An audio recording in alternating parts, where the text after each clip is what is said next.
నేటి దైవవాక్కు యోహాను సువార్త 7వ అధ్యాయము 7వ వచనం నుండి. లోకము మిమ్మును ద్వేషింపనేరదు, కానీ దాని క్రియలు చెడ్డవని నేను దానిని గూర్చి సాక్ష్యమిచ్చుచున్నాను. కనుక అది నన్ను ద్వేషించుచున్నది. మీరు పండగకు వెళ్ళుడి, నా సమయం ఇంకను పరిపూర్ణము కాలేదు, కనుక నేను ఈ పండుగకి ఇప్పుడే వెళ్ళనని వారితో చెప్పాను. ఆయన వారితో చెప్పి గలిలయలో నిలిచిపోయాను. ఈ వచనాలలో మనం గమనించినట్లయినా యేసు ప్రభుల వారు మొట్టమొదటిసారిగా లోకం గురించి, లోకంలోని మనుషుల గురించి మాట్లాడుతున్నారు. ఈ లోకం మనుషులు యేసు ప్రభువును ద్వేషిస్తారని చెబుతున్నారు. ఎందుకు ద్వేషిస్తారో కారణం కూడా చెప్పుచున్నారు. ఏమని అంటే, మనుషులకు వారి క్రియలు చెడ్డవని చెబితే ఇష్టముండదు. వారి నిజ స్థితిని ఎవరైనా బయట పెడితే వారికి కోపం వస్తుంది.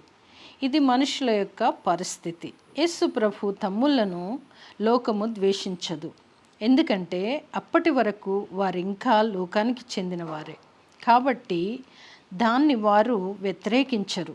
లోకము నశించిన స్థితిలో ఉందని, లోకము చీకటిలో ఉందని, లోకము దేవుని ద్వేషించుచున్నదని, లోకము పాపభరితంగా అపనమ్మకంలో ఉన్నదని, లోకము దేవుని స్వీకరించని స్థితిలో ఉన్నదని యేసు ప్రభుల వారు చెప్పుచున్నారు.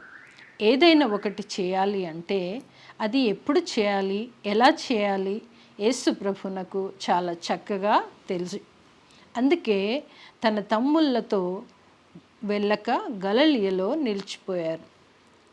కావున లోకంలో ఉన్న మనము ప్రభువును ద్వేషించక, అంగీకరించి, అంధకారంలో కాక ప్రభువు వెలుగులో నడుచుకుంటూ పాప స్వభావము తొలగించుకొని నూతన స్వభావము కలిగి దేవునికి చెందిన వారముగా ఇహలోకమందు నడుచుకొందుముగాక.